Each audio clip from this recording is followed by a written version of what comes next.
ඒ සත්වර්ණ රශ්මි මාලාව සහිත ඒ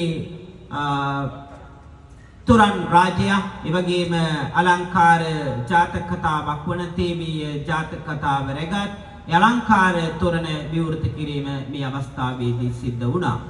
ඒ වගේම සම්බුද්ධ පිළිරුව නිරාවරණය කිරීමත් සිද්ධ වන්නට යෙදුණා.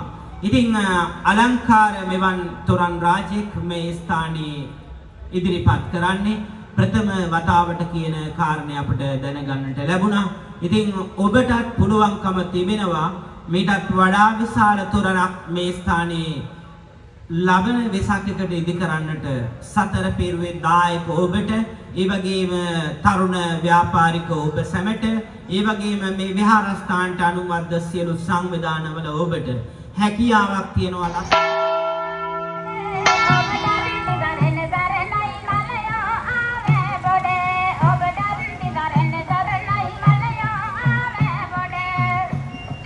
අමරලොවේ උතුරලු ලයනල් ගැන කීවලු සිද්ධි මදින් මත වෙනස් වුණාට අද වගේම තමයි පෙර රජ දවසේත් මේ වාගේ සිද්ධි බොහොමයක් සිද්ධ වෙලා තියෙනවා. ලෝකයේ මොනවා වෙනස් වුණා මිනිස් ගති අදත් එදත් එහෙම තමයි.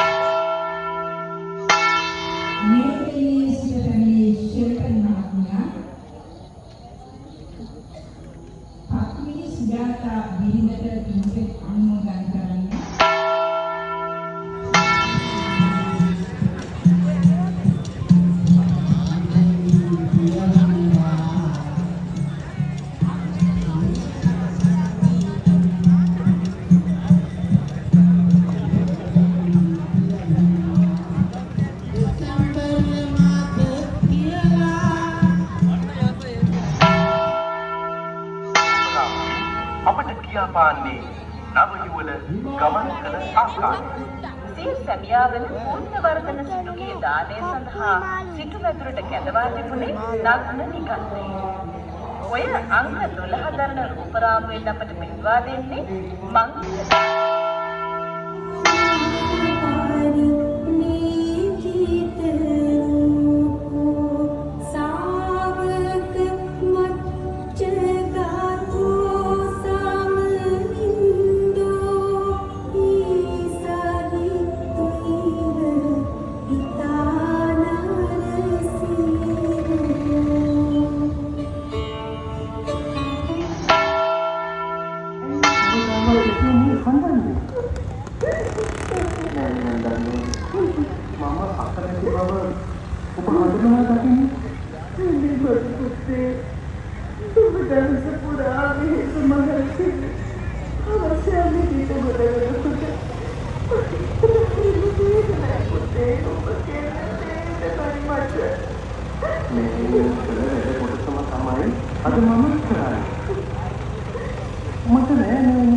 දුව කියාවේ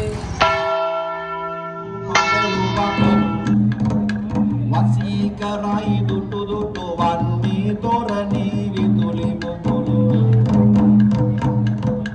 පුන්තම සම්බුදු ඉවියන් එවන් දෙසුව අමාදහම් දෙමට ගොඩ විතොරණ වෙදින් ගෙන එනවා කරලා බොහොම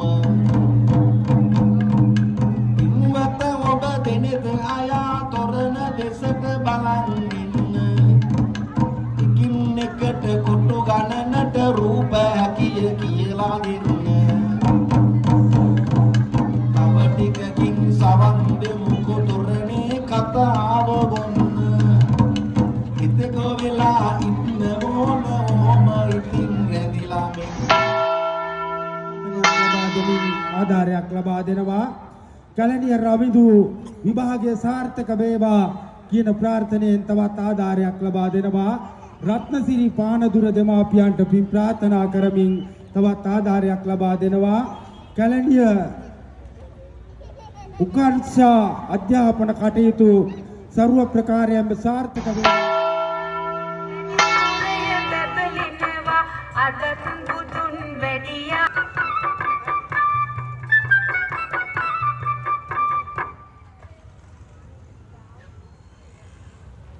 අප තිලවගුරු අපාපෑණී සම්මා සම්බුදු පියාණන් වහන්සේගේ උතුම් මෝත්‍රායි මංගල්‍ය වෙනුවෙන් ශ්‍රී කල්යාණ රජ මහා විහාරස්ත